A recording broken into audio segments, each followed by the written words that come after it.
कांग्रेस की एक हमेशा से आदत रही है ध्रुवीकरण की, तुष्टीकरण की। वो कांग्रेस की संगत में जाते ही वो राहुल जी वाले भाषा बोलने लग गए, गांधी जी वाली। और संगत का फर्क होता है, और आप देख भी रहे हो कितने भाषण दे रहे हैं। मैं आपके माध्यम से कहना चाहता हूँ कि कांग्रेस प्रत्याशी की लड़ाई भाजपा प्रत्याशी से है। और जब कुश्ती होती है ना, तो जो कमजोर प्रत्याशी होता है वो ये कहता है इससे नहीं करूंगा कुश्ती, दूसरे से करूंगा, किसी से दूसरे से नहीं। ये चुनाव है, कुश्ती देवेंद्र झाझड़िया से ही करनी होगी उनको। सर पहले नमस्कार, प्रणाम, और आप तमाम लोगों का भादरा लाइव में स्वागत है। और चूरू लोकसभा का चुनाव परवान पे है, और इसी परवान के बीच कल चुनाव प्रचार खत्म हो जाएगा। इसी बीच 19 अप्रैल को चुनाव है और देवेंद्र झाझड़िया लगातार अपना जलवा जनता के बीच बखेर रहे हैं। हमारे साथ देवेंद्र खुद मौजूद है, और आज ये राजगढ़ तहसील के अंतिम गांव गालड़ में पहुंचे हैं। देवेंद्र जी बताएं कैसा चल रहा है चुनाव प्रचार? आप देख रहे होगे जनता का हौसला, कितना हौसला है जनता में। और यहाँ लोगों का एक ही नारा है कि भारतीय जनता पार्टी यहाँ पे बहुत बड़ी विजय होगी। और कहीं न कहीं किसान वर्ग है, उन्होंने ये स्वीकार किया है कि हमारे बीच का कैंडिडेट आया है, हमारी समस्याएं सुनेगा।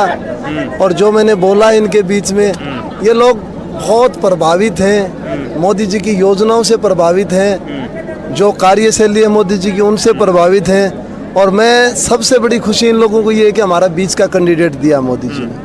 पहले सर 5 तारीख को मोदी जी आए थे, और आपने मोदी जी के सामने अपने भाषण की पहली लाइन में ये बात कही थी कि मुझे कुछ नहीं चाहिए, मुझे चूरू के हर खूड हर घर के अंदर पानी चाहिए। ऐसे में पूरी जनता को ये भाषण आपका खूब पसंद आया था। बिल्कुल नारे लगा रहे थे, देवेंद्र दिल्ली जाएगा, यमुना का पानी लाएगा।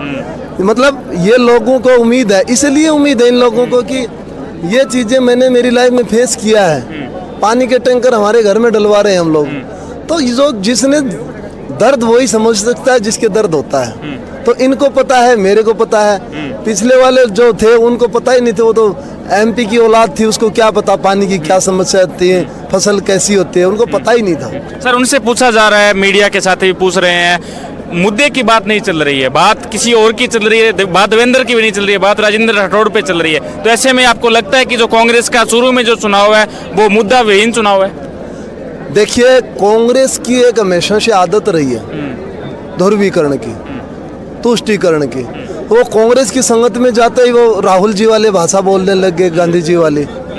और संगत का फर्क होता है, और आप देख भी रहे हो कितने भाषण दे रहे हैं। मैं आपके माध्यम से कहना चाहता हूँ कि कांग्रेस प्रत्याशी की लड़ाई भाजपा प्रत्याशी से है। और जब कुश्ती होती है ना, तो जो कमजोर प्रत्याशी होता है वो ये कहता है इससे नहीं करूंगा कुश्ती, दूसरे से करूंगा, किसी से दूसरे से नहीं। ये चुनाव है, कुश्ती देवेंद्र झाझड़िया से ही करनी होगी उनको। सर पहले चूरू लोकसभा की जनता इंतजार में थी कि राहुल गांधी जी चूरू में आएंगे, रैली करेंगे, भाषण देंगे, मुद्दों की बात करेंगे, किंतु राहुल गांधी जी नहीं आए। क्या लगता है, आपके भाले से डर गए या आपके मुद्दों से डर गए? देखिए, उनके बारे में मैं क्या बोलूं, लोग पता नहीं कैसे वो सोना का प्रोडक्शन करते हैं, कैसे सोना उगाते हैं, उनके बारे में क्या बोलने। हो सकता है वो 3 महीने के लिए, हो सकता है इटली चले जाएं वो। तो उनके बारे में तो मेरे ख्याल से जिस दिन आपको टिकट मिली थी माहौल कुछ और था। ऐसे में भाजपा के जो पूर्व में सांसद थे उन्होंने कांग्रेस ज्वाइन कर ली थी, और उसके तुरंत बाद उनका ऐसा रिदम उन लोगों ने बना दिया कि चुनावी माहौल ही कुछ अलग हो गया। किंतु इन 10 दिनों के अंदर आपने चुनाव को इस तरीके से उठाया, हालांकि आपका चुनाव से कभी कोई संबंध नहीं रहा, किंतु 10 दिनों में चुनाव को इस तरीके से उठाया कि चुनाव का रुख ही बदल गया। देखिए, जनसेवक की भूमिका से आया हूँ। जो व्यक्ति दिल से बोलता है, सामने वाला समझ जाता है उन बातों को कि भाई देवेंद्र झाझड़िया जो बोल रहा है। मैं मुद्दों की बात की है, मैंने यहाँ 36 बिरादरी की बात की है, मैंने कोई कास्ट की बात ही नहीं की। क्यों करें हम सभी भारतीय हैं, हमें भारतीय होने पे गर्व है। हम 36 बिरादरी को कोई सुविधाएं मिलती है तो वो 36 बिरादरी को मिलती है। यहाँ की मैंने समस्या उठाई, गोचर भूमि बहुत बड़ा इशू है यहाँ पे, पानी का बहुत बड़ा इशू है, रेल कनेक्टिविटी में। हम विकास की बात करेंगे, हम उस पर। आपको लगता है यहाँ जो 35 साल में कमी थी पानी की, लोग हर कोई आता है वो पानी का मुद्दा बताता है, खेलों का मुद्दा बताता है। आज जिस गांव में आप पहुंचे वो राजगढ़ तहसील का अंतिम गांव है, यहाँ पे भी काफ़ी कमी है। यहाँ पे सबसे ज़्यादा बच्चे राजगढ़ में नौकरी लगते हैं, और कमी सबसे ज़्यादा इसी गाँव के अंदर है। तो गाँव के लोगों ने भी आपको बताया होगा कैसा मतलब है गाँव के। यहाँ प्रतिभाओं की कोई कमी नहीं है।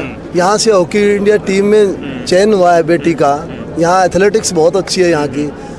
प्रतिभाओं की कोई कमी नहीं है, सुविधाओं की कमी है। वो सुविधाएं भारत सरकार देगी इनको। देवेंद्र झाझड़िया उनके लिए एक ढाल बन के रहेगा, काम करेगा उनके लिए, 24 घंटे तत्पर रहेगा उनके लिए। चलिए, सारे लोग आपको सुन पा रहे होंगे, क्या कहेंगे? अभी चुनाव, हालांकि चुनाव का माहौल है, 3-4 दिन चुनाव को पेंडिंग है, बहुत सारे गांव होंगे, बहुत सारे दौरे होंगे, क्या कहना चाहेंगे आप? अब की बार